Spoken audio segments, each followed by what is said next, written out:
Good evening. And, we had a bit of a situation earlier that I had to try, and I did get it solved. So, we're going to be bringing you again some more information. As I promised earlier, I didn't know whether or not we would be back, but I love giving you this because I've always been a history person. It was one of my greatest subjects in school, history and science. Okay, so the reason for that is because I think it's important that you know how the world is shaping and what is actually going on and what has been going on in perpetuity right under our noses, and how we've been programmed to think other things other than those things that are real important. Okay, and of course, some of us are coming out of those stupors where we're being enlightened by different things, and we're starting to get it, so to speak. The light bulb is going off, and we are vastly moving away from those things that, or let me put it in a better way. We're starting to balance things a lot better, because the things that oftentimes people have been attached to or give more credence to or give more emphasis on, in regards to how they live, how they move, how they vibe, and so forth. I think some people, not all, but some people are starting to realize in this cosmos what's more important.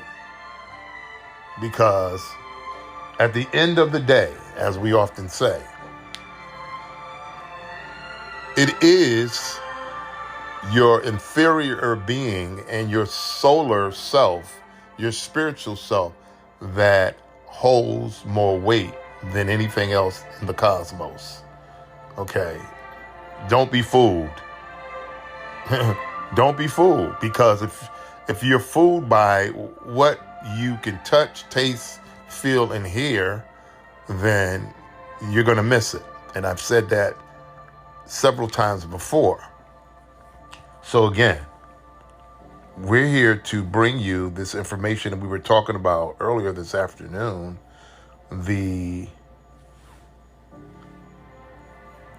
And the proper usage for what we were actually talking about is called the Blanque Amacito, if I'm saying that correctly. And this basically means that, let me enlarge this a little bit. Yeah, let me just enlarge this a bit.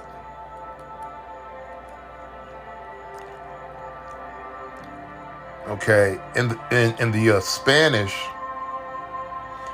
or in Portuguese, it means to have a social, political, economic practice used in many post-colonial countries in the Americas, of course, where it was used in other places in Oceania, to improve the race towards a supposed ideal of whiteness. The term blanqueamiento is rooted in Latin America and is used more or less synonymously with racial whitening. Okay, so basically that is what it means. So I'm hoping that I said that right. Blanqueamiento. I think I'm saying that right. Yeah. So we're going to be reading some more of this to you.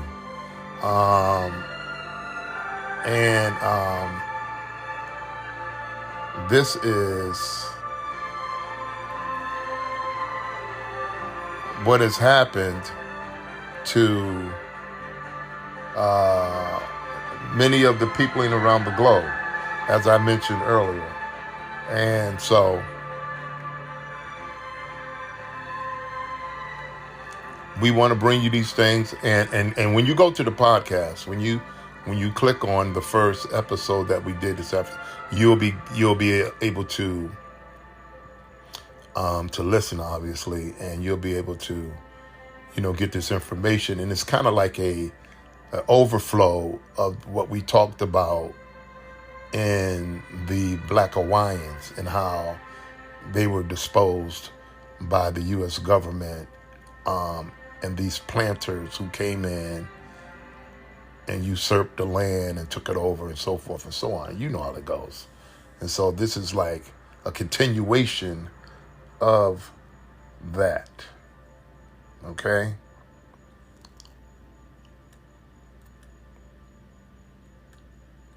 Okay, so give us a few minutes. Well, just give us just a minute, and we're going to come right back, and we're going to continue.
Give me a minute, good people. We'll be with you in a moment. It's amazing how when you're attempting to give people information, how things will begin to like go crazy on you, and you won't be able to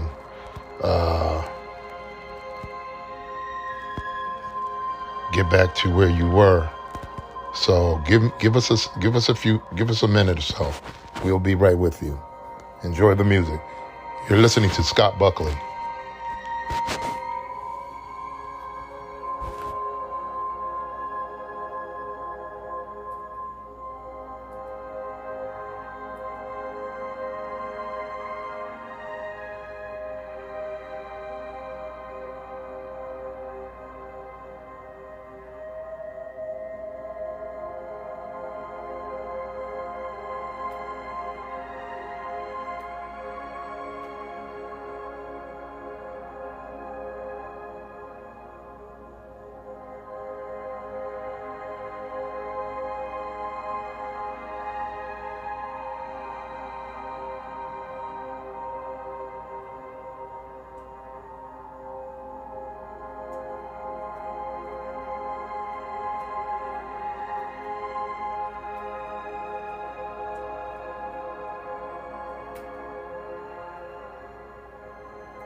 I must say, whoever this is, they're going out of their way.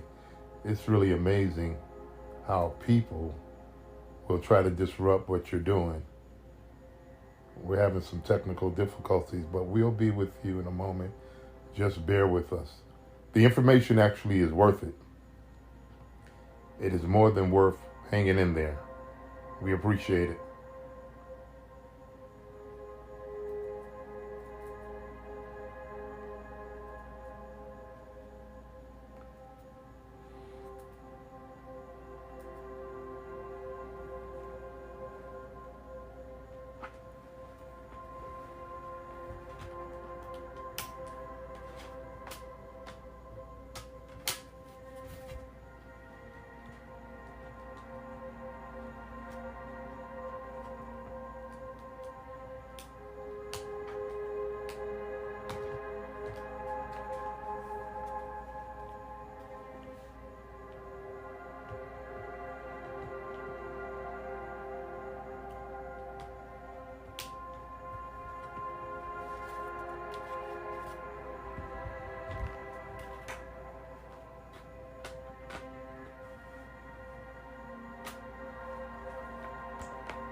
Now, okay, what we're going to do, what we'll do, I'll go to this because I'm having some issues in uploading the information we had earlier. But we'll get back to that, I promise. But we'll just start off by saying, thank you for being with us again. This is Seth Moore coming to you again here on Anchor by Spotify. We thank you for being with us this evening at this hour. So we are grateful that you're here, and we want to give you this information, and so that you can put these studies together in this series, and you can actually compile them and create a history of your own within this history, okay? So that you'll know, and that you can actually share this history with your family, with your children, because they need to know. They need to know what happened. They need to know what's going on. And we can't be to the point where we just accept one history. You know about Martin Luther King, you know about Malcolm X, you know about Marcus Garvey, you know about Sojourner Truth, you know about Nat Turner, you know, Jim Crow and all these other things. But we know that we need to know the history that surrounded the Americas and actually what was going on and how it transpired and led to where a lot of things are today, because it hasn't stopped. And I want to say this as well. You have other races in this country, or other peoples, I should say, yes, who were discriminated against as well.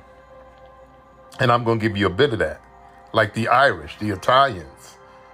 When they first came to the shores of America, the Anglo-Saxons didn't like them.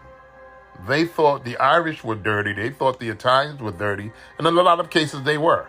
You know, they thought these people were uncouth, and they didn't have no cultural astuteness.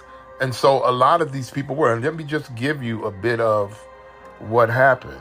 It says in the 19th century, political cartoons express WASP perceptions of Irish Americans. In the image, it talks about in the image above that I actually can see, that you can't. But it said a servant confronts her WASP mistress in a scene of domestic disorder. The caricatures captions reads the Irish Declaration of Independence that we are all familiar with.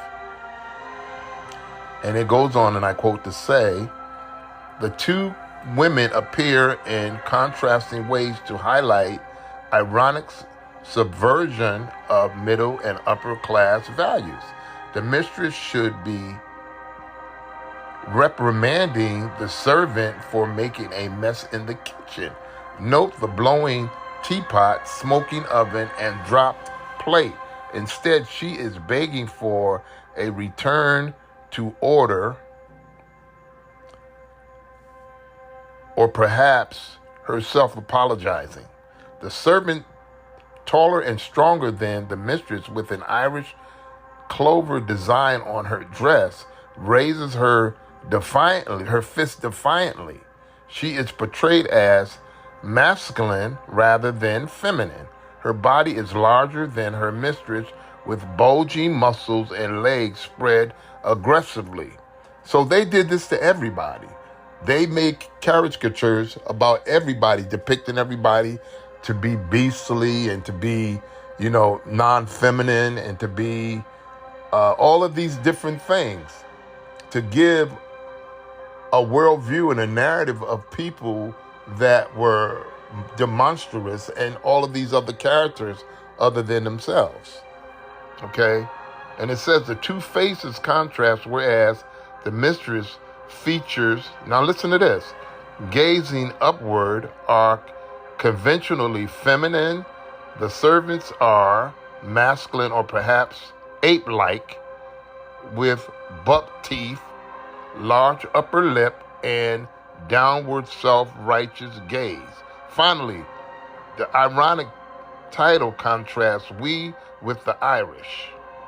identifying the viewer as WASP. Overall, the cartoon mocks Irish Americans' pretensions to dignity,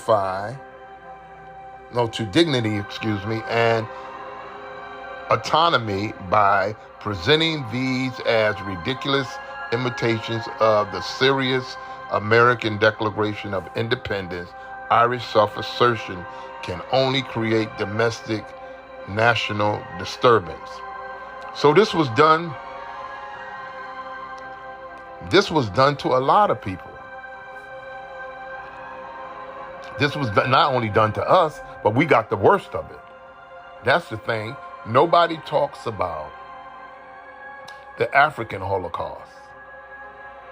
Everybody talks about the Jewish Holocaust. They talk about the Korean Holocaust. They talk about, the Indian Holocaust. And they barely talk about that because that was us as well. But no one talks about the Holocaust of indigenous people who were wiped out by the millions. We ain't talking about 6 million. We're talking about hundreds of millions. How in Germany, how in the Americas, how on the continent, everywhere that we went, everywhere we were, I should say, and everywhere they came, they were decimating lands and territories by the millions. I mean, just killing and slaughtering people, without any type of recourse. I mean, just totally wiping out villages and nations of people. I mean, barbaric. But they want to hide that. And so this is why in the school systems, we have this CRT, critical race theory. They don't want to talk about what indigenous people suffered. And not only that, they don't want to talk about how indigenous people brought civilization to the world. That's one of the it's actually all of it. But they don't want to talk about these things because they are fragile. They have fragility, when it comes to, and it's really insecurity. That's really what it was. It's really a deep-seated inferiority complex. Okay? You got to put it like it is. That's really what it is. Because as much damage and mayhem that has been created on the globe by these group of people, trying to make themselves look good in front of the world when the world really knows them, and it's really showing its ugly face now, where you have other nations coming against the West and all these European nations because they see them for what they really are. You create laws that only you want other people to abide by, and you do all this stuff, and then you hide your hand and say, no, it's them. It's not us. It's them. They're the reason for being like that. It's their fault they're that way. No, when all the time you have gone all over the globe. And I know many people say, man, you don't talk about nothing else. There's really nothing else to talk about. Really. I mean, because if you're going to talk about anything great, you're going to be talking about the great things that Africans and indigenous people did in this world.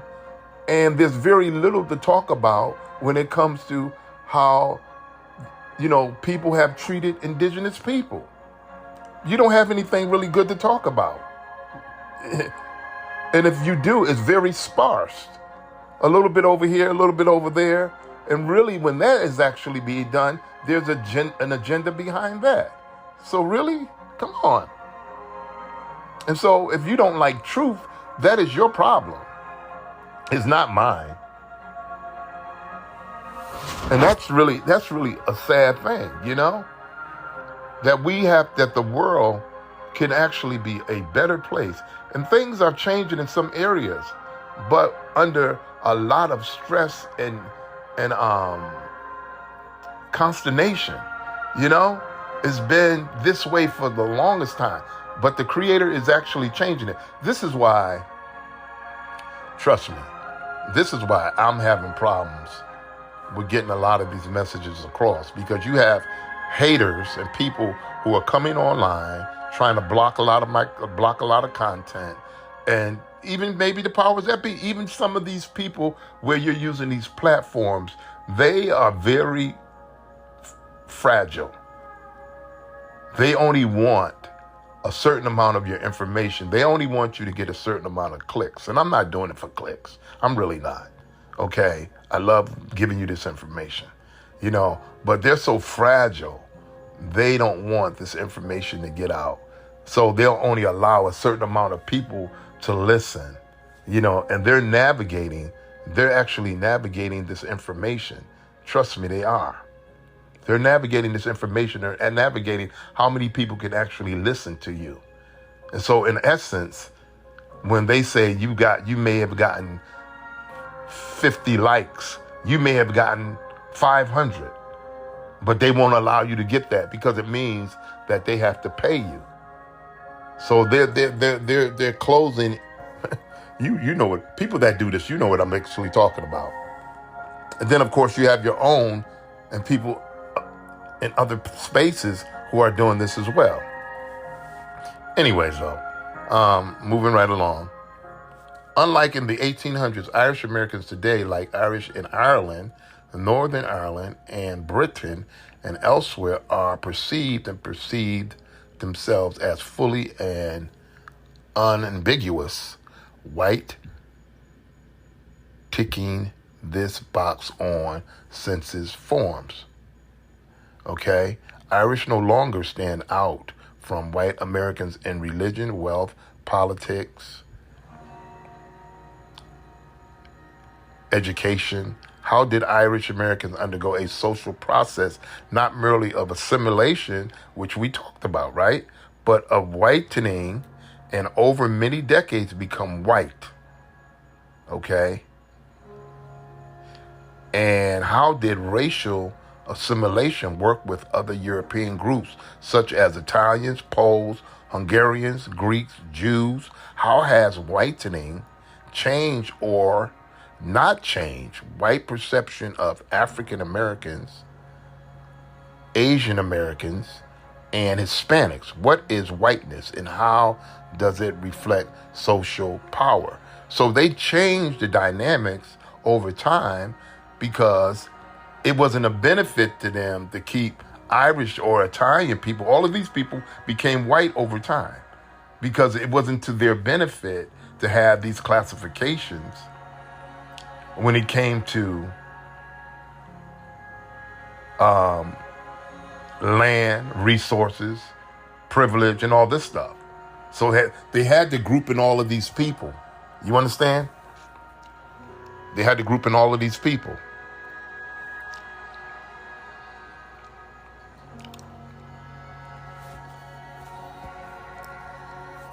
So stay with us. We're going to take a really quick break again, and we'll be back. We're so glad you're here with us and that we're sharing this information with you. So stay with us. Enjoy Scott Buckley.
Okay, and we're back, and I finally got it. Okay, so now we're gonna go back to where we left off earlier, and like I said, this is quite a bit of information, so you'll be able to get what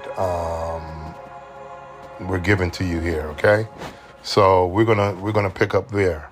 Okay, and when you actually listen to the other podcast that was done earlier, you'll be able to tie all the information in together where I left off, okay? And so that way because that's the way you actually have to do it. So when you go to it, you're going to the portion where it says the whitening of Latin America. And that's what you'll actually be doing. And then you'll be able to tie the episodes together, okay, from the point where I left off. And so that's how it unfolds, okay? So here we are. So now we're going to pick up where we left off, and we left off here earlier. And I'll just read this again, and I think I may have read it in the last one, but I'll just do it again. In Cuba, the two main genres of such music were rumba and son. Both were developed by Afro-Cuban musicians during the first half of the 1800s. Rumba in the western provinces of Havana and Matiza, son in the eastern province of Oriente. During the 1890s and earlier 1900, musicians from Oriente began moving to Havana, where son found a large and receptive audience in the city's working class neighborhoods. Meanwhile, a similar process was taking place in Rio de Janeiro, where migrant drummers and musicians from Bahia joined with locally born Carrasca. I think I'm saying that right. And that was in native Rio. Musicians to create a completely new musical and dance form, samba. Brazilian samba and Cuban rumba have common origins in West Africa, African-based religions. Rumba derived in parts from the rhythms and music of Santeria and Apakua, and samba from Bahian Candomblé. No, I'm not saying that right, because that's Spanish. Candomblé, or whatever, mixed with Caracha and Macumba. The result was several general points of similarities between the two musics.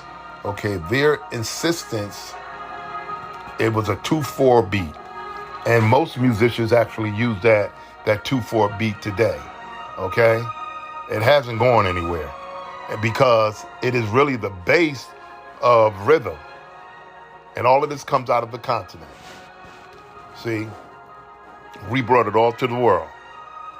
And there was a call and response, singing over batteries of percussions and their dances and dancers' fluidity and looseness in the knees, hips, and upper body combined with rapid, intricate footwork. They were similar as well as being opposed and rejected by Brazilians and Cuban elites who saw in them the antithesis of the European civilizations and progress that they were trying to impose on their unruly societies. They couldn't deal with it. They couldn't deal with us, our dancing and our singing, because we were like that, and we still are. They couldn't handle it because we already know they can't dance. I mean, some of them can now because they've learned from us. And they've copied everything that we do, from dance, from singing to music. We brought it all to the world. Jazz, rock, you name it. R&B, classical, opera. We brought it all to the world. Because when we went into Spain, again, we brought these things with us. First conservatories of music the Africans brought to Spain, where they played over lute with 4 strings, and the vibrations were so melodic They were able to heal illnesses. That's how deep we were and still are. Now let me move on. Okay. So these music styles that were brought to the Americas and other regions infused the culture that we brought. And it said it was native to Rio. Musicians created a completely new musical and dance form. Samba, Brazilian samba, and Cuban rumba have common origins in West Africa. Okay, we read that, and we'll go down here. And they did, of course, intricate footwork.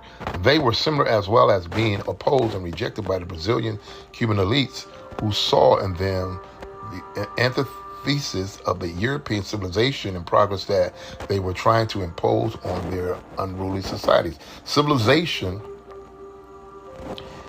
and modernity were based on order, rationality, discipline, and control. To turn of the century elites, these dances in African-based culture more generally represented the complete negation of those values. Now, come on, y'all. Values? You fucking kidding me? Excuse me. Now they're talking about, see, this is where we have the problem today. Now, when we look in the continent and we see the alliance that was just created a year or so ago, actually it was created 15 years ago, but it's being brought to the world now. The BRICS alliance in this Eastern Bloc that are forming these nations to bring balance in the world. Okay, now here it is. These people are talking about values. They don't have no values. They don't have no damn values. And this is why this block has been created, because they want to bring values back to the world. You know, you can't create governments and systems where you say, don't do as I do, do as I say. People are tired of that. Who made you God?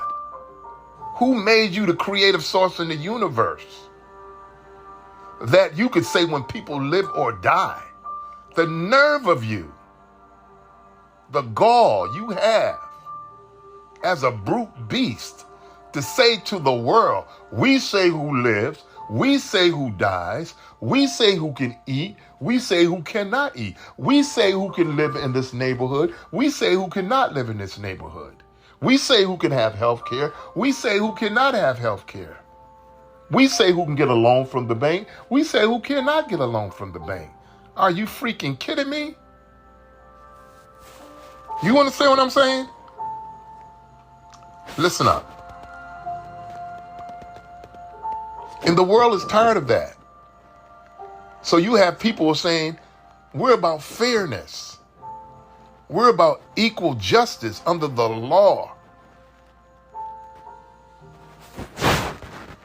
So this is why, y'all, we see this second exodus that's happening in the globe. Because the Creator is tired. He is tired. Do you hear me?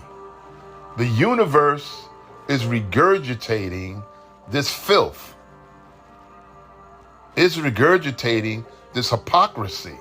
So now this is why you see mudslides. And a lot of these things now are happening where these people are. Floods, fires, running them out of there. And like I said, it's only begun. It's only begun. Because of the evil you have perpetrated on innocent people of the planet. And especially Yahuwah's people. You made a big mistake. You didn't know what you were doing. And guess what? The funny thing about it, he made you do it. He controlled you. He made you just like he made Pharaoh. He made you do it so he could unleash his vengeance and wrath upon you, because you didn't know when to quit. You didn't know when to stop. You were enjoying hanging people on trees and burning them alive and taking body parts for souvenirs and taking skin from people's bodies and making leather shoes and coats and all this stuff and feeding babies to crocodiles and pulling pregnant women apart with horses. Yeah, that's what you did. That's what you did. And sit there and got dressed up with your family and took your children to watch you burn somebody alive and to watch you snatch off body parts while people were in agony and pain, and how you destroyed many neighborhoods and wealthy black communities within the 19th century, early 19th century, and then come back and say, well, the reason why they can't do anything because they're lazy. We're lazy because we're drug dealers. We're drug dealers, and you put the drugs in the neighborhoods. And lazy, we built the world. We invented most of the stuff that we use today. We're lazy? Really? We're lazy? What were you doing when we were building the world? We're lazy? We are the problems of the world? Really? Are we? Have we been?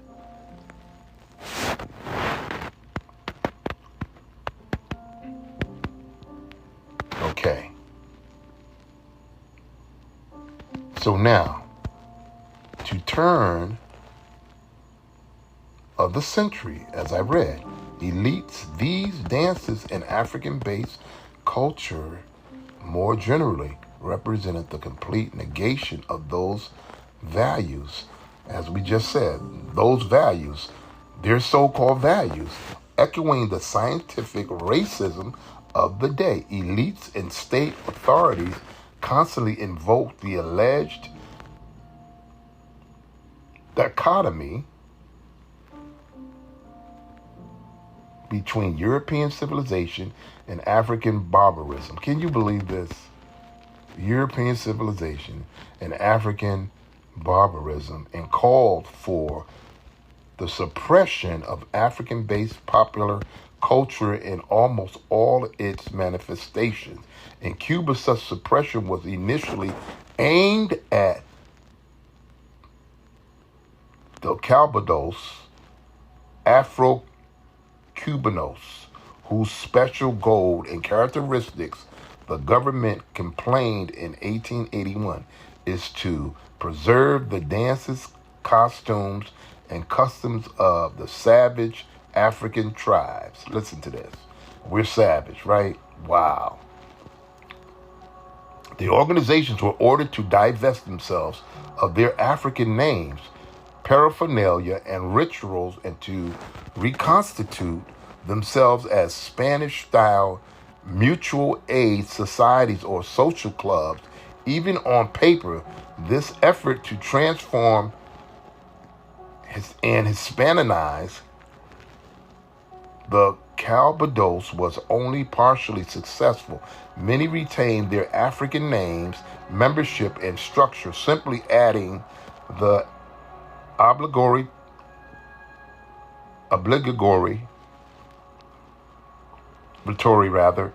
recreational societies or mutual aid societies to their title. Spanish authorities therefore pressed further with their campaign, first banning the black societies from dancing, drumming, or parading publicly on religious holidays. In 1884, and then trying to break the long-standing links between the Calvados and the African-based religions of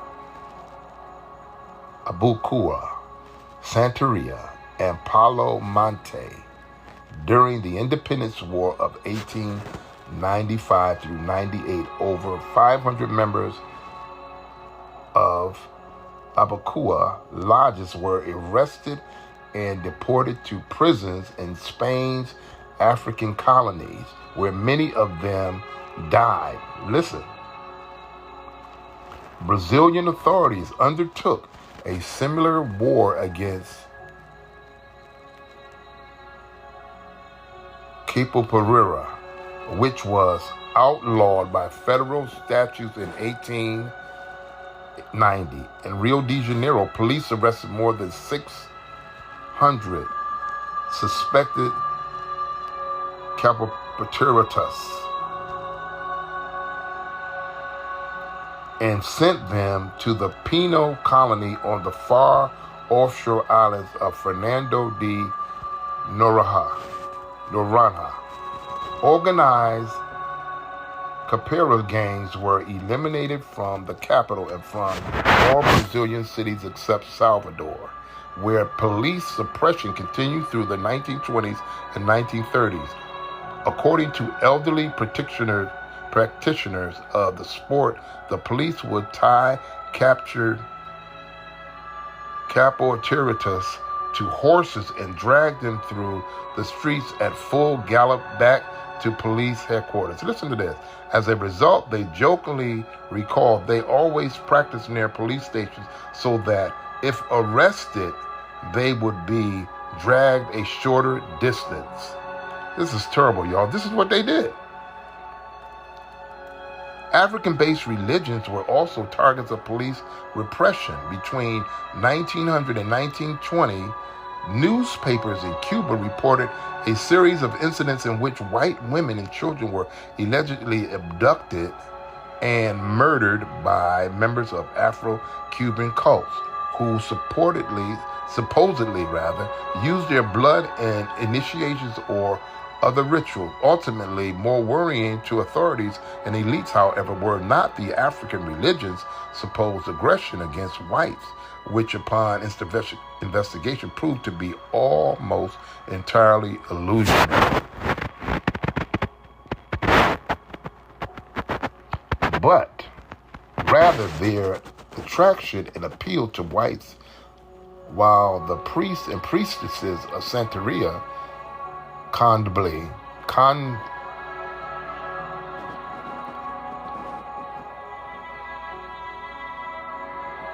or whatever that shit is, excuse my expression, and Macuba remain almost entirely black and mulatto. Their followers included numerous whites seeking spiritual solace and practical help in daily life, as in analogous to Ferdinand Ortiz case of European settlers in Africa. Black superstitions attract them, producing in them a type of vertigo, and they fall from the heights of civilization and return to the primitive. This was particularly the case, Ortiz argued, with members of the white working class because of their often tenuous ties to European civilization and their psychic proximity to African primitivism. Brazilian writers agreed that poor whites were vulnerable to Africanization and that even the middle and upper class were by no means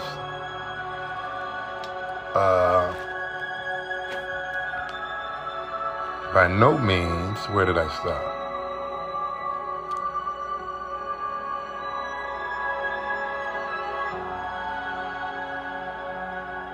He argued with the members of the white working class because of their often tenuous ties to the European civilization, as I read, and their psychic proximity to African primitivism.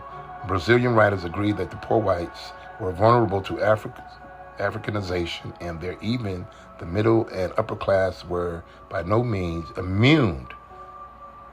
High-end physician and anthropologist Nina Rodriguez diagnosed Africans' fetishes, animism as a contagious psychological state that could pass to the weakest among the upper classes who are, and we're going to stop after this, because we only have about 5 minutes left, who are constantly in danger of turning black. Isn't that crazy? Journalist Pablo Barreto reported in 1906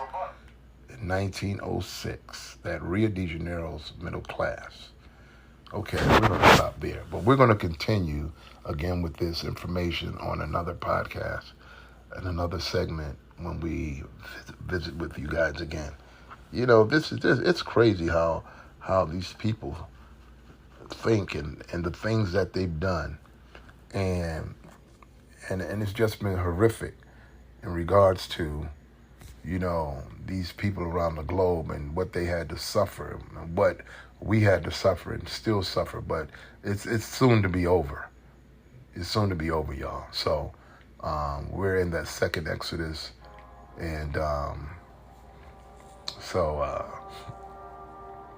just, you know, look up, keep your heads, keep your head on a swivel, like they say, you know, and keep it a buck, because it's all good, you know. What belongs to us, we'll receive it. Trust me, you know, we'll receive it. So there's no need to be hating on nobody. You know, that's foolishness. You need to stop that. You know, really? I mean, you need to stop. Stop acting like the person who put that in you. That spirit. Get rid of that. You know? Come on. So anyway, we're going to pick this up again the next time. This is Seth Moore coming to you here on Anchor by Spotify. Remember to tune in with us as we bring these podcasts to you, and give us a thumbs up. If not, it's all good. But if so, click the button, like, share, and so forth. And we'll be seeing you the next time. Stay healthy, stay well, keep your mind right, keep your body and your spirit right, and we'll see you again. Take care of yourself. Have a great night.